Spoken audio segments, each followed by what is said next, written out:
मुंबईच्या कामाठीपुरामध्ये महानगरपालिकेकडून आता अनधिकृत फेरीवाले त्यासोबतच बांगलादेशी नागरिकांच्या घरांवरती महानगरपालिकेचा बुलडोजर पडायला सुरुवात झालेली आहे। मी सध्या कामाठीपुराच्या गल्ली नंबर 1 मध्ये आहे आणि या ठिकाणची सगळी दृश्य पाहत आहे।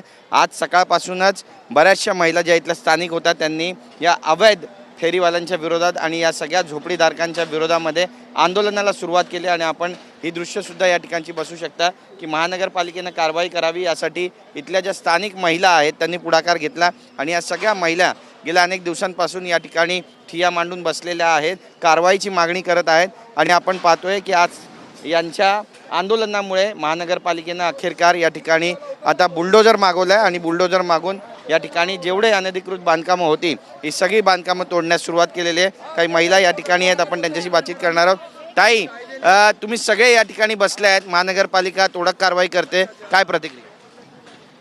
खरं तर ही कारवाई आहे ही गेल्या 3 महिन्यापासून आम्ही या गोष्टीचा फॉलोअप करतोय। हा जो फुटपाथ होता हा इकडे या फुटपाथच्या अंदर म्हणजे या कंपाऊंडमध्ये महानगरपालिकेचे सगळे कर्मचारी राहतात। आश्रय योजना इकडे चालू आहे। काही काळापुरते हे लोक बाहेर गेले, त्याच्यामुळे काय झालं ही बसबसपुरी मांडली। म्हणजे कुठेही काही इलिगल बांधायचं आहे तर तुम्हाला मुंबादेवीमध्ये फार छान बघायला मिळतं। लोकप्रतिनिधी नेहमी बोलत असतात की ह्यांच्या हॉकरच्या विरोधात आम्ही कारवाई करू, हे करू, पण सगळ्यात जास्त हॉकर्स इकडेच आहेत।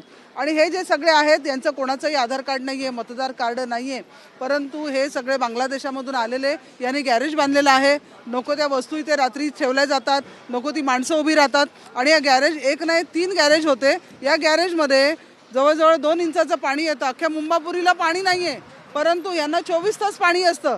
इलिगल लाईन म्हणा, तुमची इलेक्ट्रिसिटी म्हणा, ही सगळी चोरून घेतलेली लाईन आहे आणि आजूबाजूला पोलिसांच्या काही मला वाटतं चौक्या पण बांधलेल्या आहेत, पण त्यासुद्धा सध्या बंद आहेत आणि आतमध्ये सगळं भंगार ठेवलेलं आहे।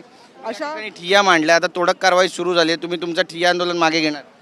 आता ही सगळी कारवाई झाल्यानंतर आमच्या म्हणजे या माझ्या महिला ज्या बसलेल्या आहेत ह्यांना जोपर्यंत मनापासून असं वाटत नाही किंवा खरंच कारवाई झालेली आहे, कारण हे सगळे एकनाथ शिंदे साहेबांवर प्रेम करणारी महिला आहेत आणि त्यांना माहिती आहे की जेव्हा शिंदे साहेब आदेश देतात त्यावेळेला कारवाई होते, तळागाळातला तो नेता आहे। त्यामुळं महिला म्हणाल्या की जोपर्यंत पूर्ण कारवाई होत नाही तोपर्यंत आम्ही जाणार नाही। नाईट करून आलेल्या महिला सगळ्या अशाच बसलेल्या आहेत।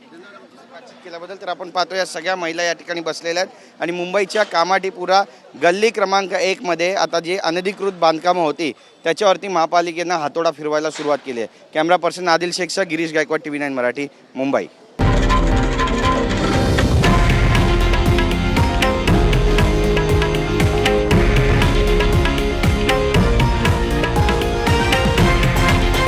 हे आहे देशातील नंबर 1 न्यूज नेटवर्क आणि आपण पाहत आहात TV9 मराठी, एकमेव।